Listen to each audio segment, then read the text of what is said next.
Well, EA already had some of the worst management, but now some of the worst people have completely acquired Electronic Arts. Back in September 26, 2025, there were already reports that EA was close to essentially completing a deal to sell the company and go private. EA currently is a public company. It is publicly traded. There are shareholders and whatnot who they have to appease to.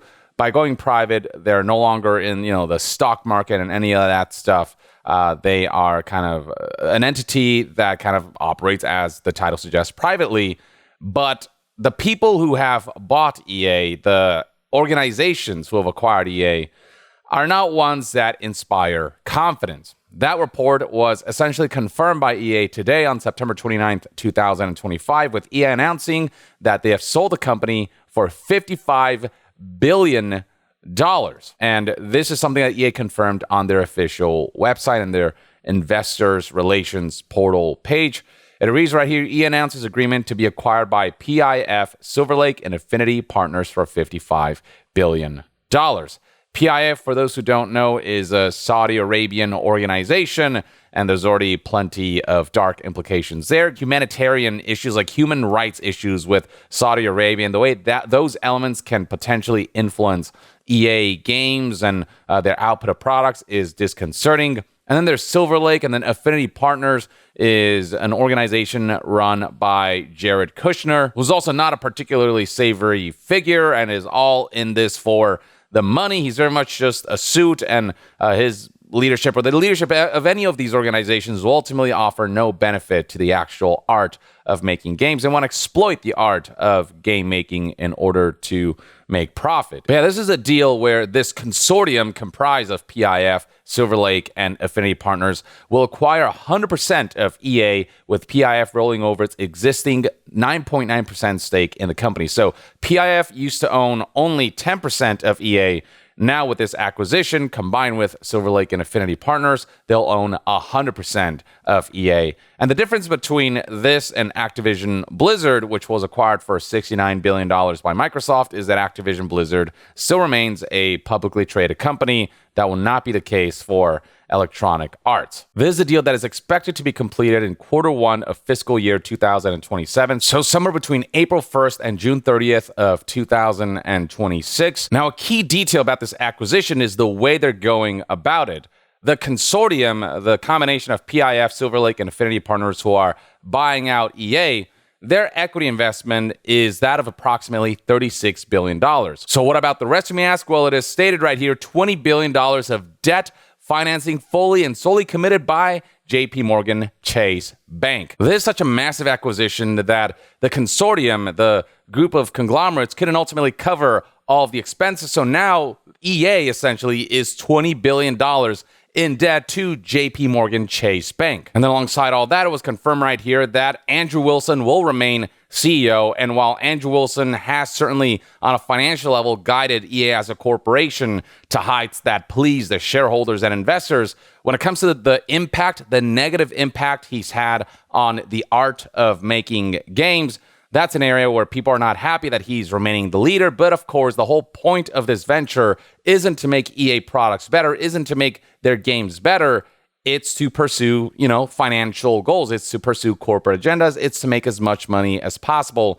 And so we're going to see a lot of aspects of this company now suffer, from the quality of their products, I believe, to the employees and the way cost-cutting measures will come into play. Video game journalist Jason Schreier here put it best. He says right here, it's official, EA is going private. The leveraged buyout will be financed by a staggering $20 billion of debt, which likely means some aggressive cost-cutting is ahead of EA in the coming months and years. And that'll come in the form of essentially mass layoffs, shutting down certain studios. I fear for BioWare at this point, because companies like BioWare, studios like BioWare, do not align with the agenda of the likes of PIF, which stands for Public Investment Fund, for those who don't know, Silver Lake, and Jared Kushner's Affinity Partners, whose affiliation with, the government, the fact that, Donald Trump is president and he's his son-in-law, also creates potential conflicts of interest, so on and so forth. Like, none of this is ultimately good. But aside from the fact that EA is making a deal with multiple devils, including Saudi Arabia,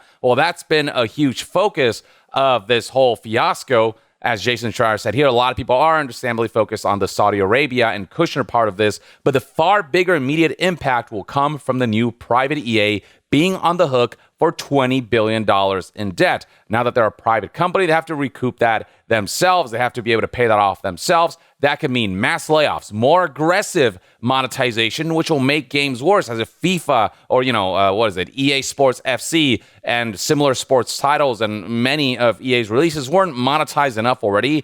They might be significantly more aggressive on that front, and other big cost-cutting measures that will ultimately negatively impact much of the future of EA. That's the fear, and those fears, I think, are well warranted. And then tying into the cost-cutting measures is this article from the Financial Times, whose headline reads, "Video games maker Electronic Arts strikes $55 billion deal to go private." While this article is paywalled, there are news outlets who have picked up on certain aspects of what this article learned that are important to know in this grand scheme of cost-cutting measures so they can pay off that $20 billion debt to JP Morgan Chase. So right here we have Insider Gaming, whose headline reads, "New EA owners hoping AI will cut costs and boost profits." It's claimed by the Financial Times. It reads right here that, according to that article, the ownership group is betting on AI being able to significantly cut CEA's operating costs. AI will be used as a way to boost EA's profits in the coming years and to manage a large debt load on a company that historically carried limited net debt. And then further amplifying why all this is ultimately bad for EA, its franchises, and the developers, and the artists, and folks who actually want to make games for the art of making games and wanting to deliver a good product, is the perception that, as the New York Times heard right here, gaming companies have tried to adapt to changing player attitudes and appetites.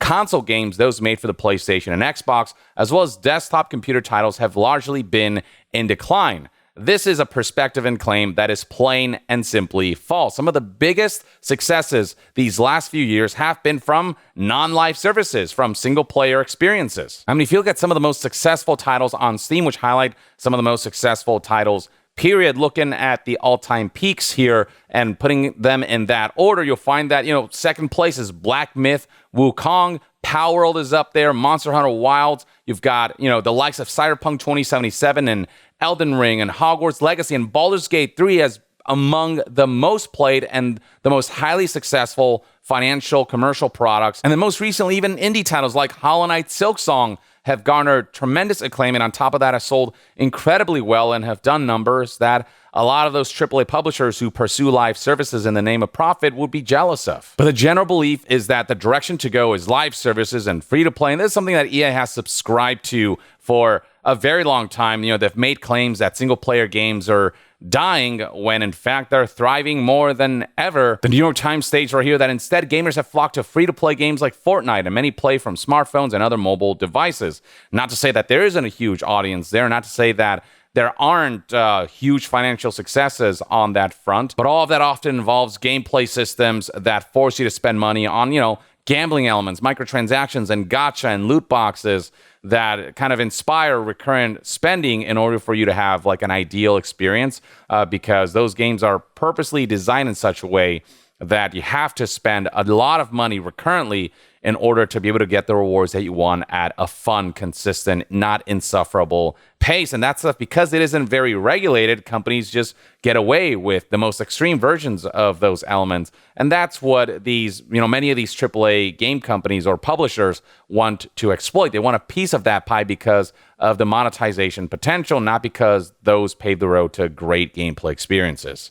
This continues. Others have embraced casual mobile games which do not take the same amount of time and money to develop as those made by major studios like Electronic Arts. And so the perspective is they want more money for less effort, for less work, for less expenditure. And then it says right here, analysts believe that the Saudi plan is to make some of Electronic Arts' most popular titles widely available and possibly free to play on platforms, which could include mobile devices and streaming television apps. And yeah, those analysts are probably right. Entities like Saudi Arabia come into play here and making such a major purchase of EA. It is ultimately about just spreading their influence. It is about acquisition of money and power. But the thing is, getting in bed with Saudi Arabia is not something that is viewed in a positive light, due to, as I mentioned previously, some of the major ways in which Saudi Arabia does not respect just basic human rights. So right here we have the Human Rights Watch website that talks about Saudi Arabia. And you can see right here just all of the various reports that highlight that Saudi Arabia, the leaders and organizations like the PIF, the abuses that they've partaken in, the censorship that they've partaken in, and the way they've essentially just wiped out dissenters is pretty ruthless and just morally, not even questionable, just morally reprehensible. It reads right here, Crown Prince Mohammed bin Salman has consolidated political and economic power, including as chairman of Saudi Arabia's Public Investment Fund, the PIF, a sovereign wealth fund that has facilitated and benefited from rights abuses. PIF investments in high-profile sports and entertainment events, domestically and internationally, are used to whitewash the country's abysmal human rights record. Migrant workers, including on PIF-funded projects, face widespread abuses under the kafala sponsorship system. Saudi Arabian authorities harshly repress any dissent, including by handing down long sentences or the death penalty after unfair trials or charges related to peaceful online expression. And that's just scratching the surface. And then the likes of Jared Kushner and his organization being in league with the elite and their goals not being aligned with delivering the best consumer experience with gaming, but just lining their pockets with, more money, because for these kinds of folks, enough money does not exist. There's all the money. That's what they want. You got a concoction here that just is basically the worst case scenario I could have imagined for an EA acquisition. One potential upside is that because EA doesn't have to appease to shareholders anymore due to the fact that they're going private, maybe they have more autonomy over the way they do things, but that autonomy ultimately comes down to who is at the head of EA. And sure, Andrew Wilson might be the CEO, but he's ultimately a puppet of the investors who've acquired this corporation, this company that now belongs to them, and they can dictate however they want. They can influence however they want, and Saudi Arabia can essentially go in, and their ideals can be infused in EA releases and products, and the elites and the likes of, Jared Kushner's organization, Affinity Partners, and the like of Silver Lake. All of them will ultimately influence the direction of Electronic Arts and the kinds of products they release and the kind of content that those products contain.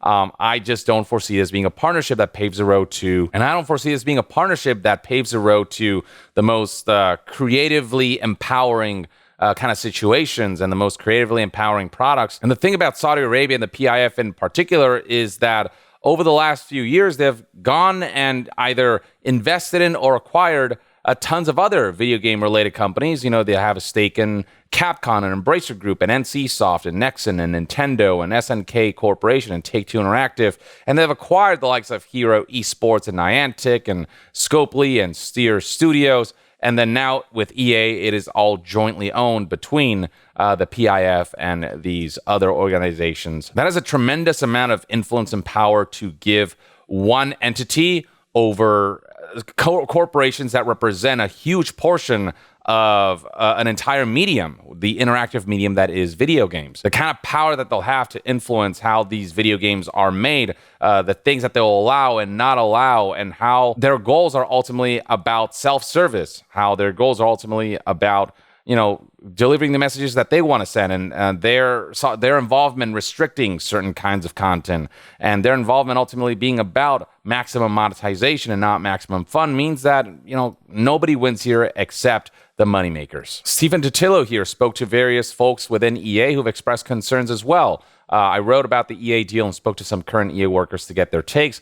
We have seen quotes such as, "I'm nervous." Layoffs usually follow those types of acquisitions. We certainly saw that with the Microsoft acquisition of Activision Blizzard, where layoffs did follow, or, the Bungie acquisition from Sony, layoffs did follow.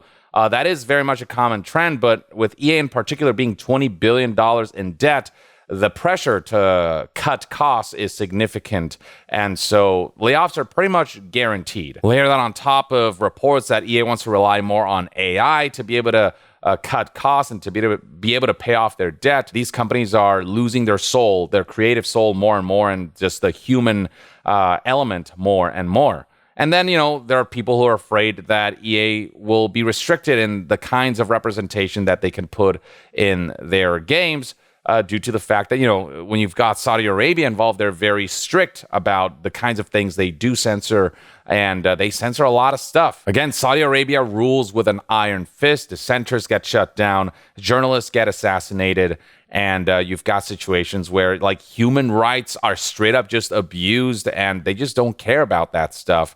They take power at all costs. And that's the kind of entity that EA has aligned itself with, EA and its board of directors. So yeah, EA was already under very awful management. EA does have talented folks, the developers who genuinely care about the creative side of things, who are restricted by the chains that management put on them.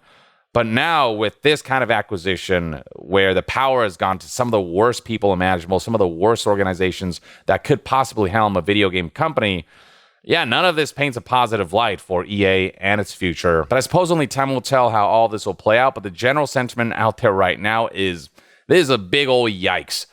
This EA ship, it's being steered by the worst people who could steer this. And just even from a moral standpoint, the associations that EA is engaging in by letting itself be acquired by some of these awful entities, some of these awful people and organizations, it paints an extremely negative light and extremely poor optics for a company that already had some of the worst optics in the games industry, due to specifically the way management, leadership and the suits and the executives operate. This is the same company that said that the microtransactions infested Battlefront 2 was about giving people a sense of pride and accomplishment. They're the same folks who said that loot boxes aren't gambling, they're Kinder eggs, and they're fun, and there's nothing morally wrong with them. Quite fun and quite ethical is how they put it. So ethics is not something that EA has ever really been concerned with, and it especially shows with this acquisition, the fact that they were let be acquired by the likes of the Saudi Arabian PIF and Jared Kushner and all of these entities it's all ultimately very self-serving. But that's one man's take. I'd love to hear what your thoughts and opinions are on EA in the comments below. What do you think the future holds with this acquisition? What do you think will change? What do you think will remain the same? And what do you think about EA going private and it being acquired by the entities that have been listed? Share your thoughts in the comments below. And to be further updated on all things gaming news, reviews, and discussions, stay tuned right here on Young Yeah. I'll see you guys next time. Young out.